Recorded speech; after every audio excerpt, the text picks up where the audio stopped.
नहमदुहु व नसल्ली अला रसूलिहिल करीम अम्मा बाद फ़ाउज़ु बिल्लाहि मिनश्शैतानिर रजीम बिस्मिल्लाहिर रहमानिर रहीम अस्सलामु अलैकुम व रहमतुल्लाहि व बरकातुहू। आज का जो हमारा टॉपिक है वो है रोज़ा, रमज़ान की फ़जीलत। हज़रत सुलेमान फ़ारसी से रिवायत है कि उन्होंने कहा कि शबान की आखिरी तारीख को नबी सल्लल्लाहु अलैहि वसल्लम ने खुतबा दिया जिसमें फ़रमाया, ए लोगो, एक बड़ी अज़मत वाला, बड़ी बरकत वाला महीना करीब आ गया है। वो ऐसा महीना है जिसकी एक रात 1000 महीनों से बेहतर है। सुभान अल्लाह। अल्लाह ताला ने इस महीने में रोज़े रखना फ़र्ज़ करार दिया है। इस महीने की रातों में तरावी पढ़ना नफिल कर दिया है, यानी फ़र्ज़ नहीं है बल्कि सुन्नत है, जिसे अल्लाह पसंद फरमाता है।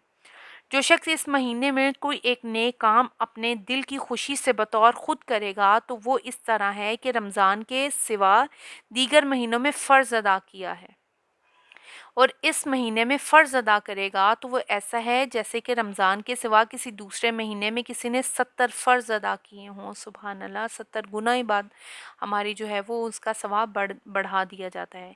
ये सब्र का महीना है और सब्र का बदला जन्नत है। और ये महीना सोसाइटी के गरीब और हाजतमंदों के साथ माली हमदर्दी का महीना है। सुभान अल्लाह। कितनी खूबसूरत हदीस है ये, मिशकात की हदीस है ये। तो सब्र का महीना होने से मतलब ये है कि रोज़ों के ज़रिए मोमिन को खुदा की राह में जमने और अपनी ख्वाहिशात पर काबू पाने की तरबियत मिलती है। आदमी एक मुकर्ररा वक्त से लेकर दूसरे मुकर्ररा वक्त तक, यानी कि सहरी से लेकर इफ्तार तक, अल्लाह ताला की हुक्म से नहीं खाता, वो पीता भी नहीं है और ना बीवी के पास जाता है। इससे इसके अंदर खुदा की अताअत का जज्बा पैदा होता है। इससे इसकी बात भी इस बात की भी मशक होती है कि मौका पड़ने पर वो अपने जज्बात और ख्वाहिशात पर और अपनी भूख प्यास पर कितना काबू रख सकता है। दुनिया में मोमिन की मिसाल मैदान जंग के सिपाही की सी है, जैसे शैतानी ख्वाहिशों और बदी की ताकतों से लड़ना है। अगर इसके अंदर सब्र की सिर्फ ना हो तो हमले की इब्तदा ही में अपने आप को दुश्मन के हवाले कर देगा, यानी कि शैतान के हवाले कर देगा।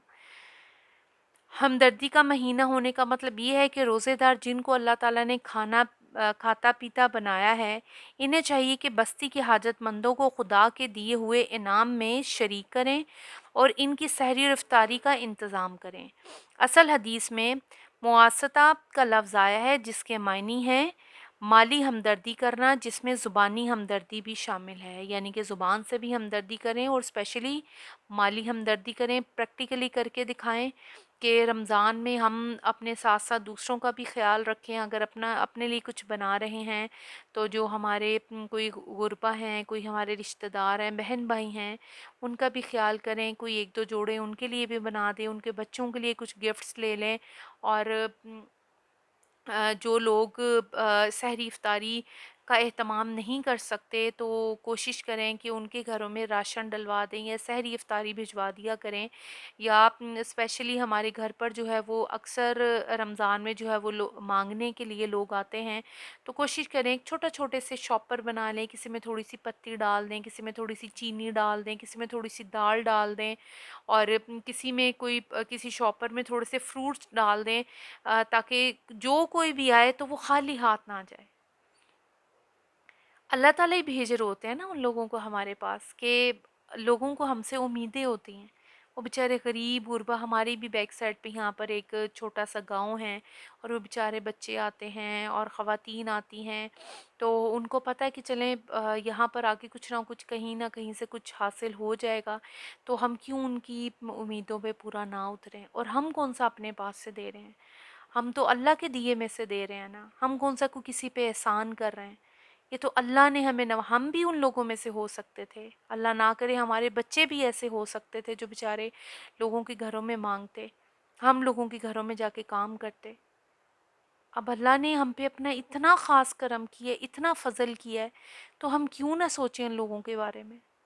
हमें कोशिश करनी चाहिए कि हम पेट भर कर सो रहे हैं और हमें पता ही नहीं है कि हमारे नेबर हैं, ये हमारे रिश्तेदार हैं, वो भूखे हैं, या उनके बच्चों ने कुछ खाया है या नहीं खाया, या रमज़ान के रोज़े रख रहे हैं, उनको सहरी इफ्तारी मैसर हो रही है या नहीं हो रही, या ईद की उन्होंने, हर बच्चा चाहे गरीब का है चाहे अमीर का है, ईद पे अच्छा पहनना चाहता है।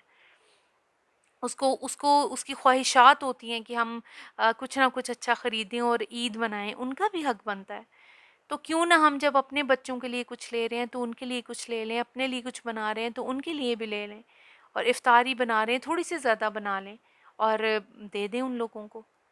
تو یہ تو ہم نے کوشش کرنی ہے، اور اللہ کو خوش کرنے کا بھی جو ہے وہ ہمارے اندر یہ جذبہ ہونا چاہیے کہ رمضان میں اپنی نیکیوں کو بڑھائیں ہم، کیونکہ 70 گنا زیادہ بڑھا دی جاتی ہیں وہ۔ اور سمجھیں کہ ایک لوٹ سیل لگی ہوتی ہے، اکثر برانڈز پہ سیل لگتی ہے تو کیسے خواتین ہم بھاگ کر جاتے ہیں، تو رمضان میں بھی سمجھے نیکیوں کی سیل لگی ہوتی ہے، اور جتنا جس کا ہو سکے وہ اس کو حاصل کر لے۔ تو ہم نے پوری کوشش کرنی ہے کہ انشاءاللہ تعالیٰ کمنگ رمضان میں ہم نے یہ ساری نیکیاں کرنی ہیں انشاءاللہ تعالیٰ۔ وآخر دعوانا ان الحمد للہ رب العالمین۔ السلام علیکم ورحمۃ اللہ وبرکاتہ۔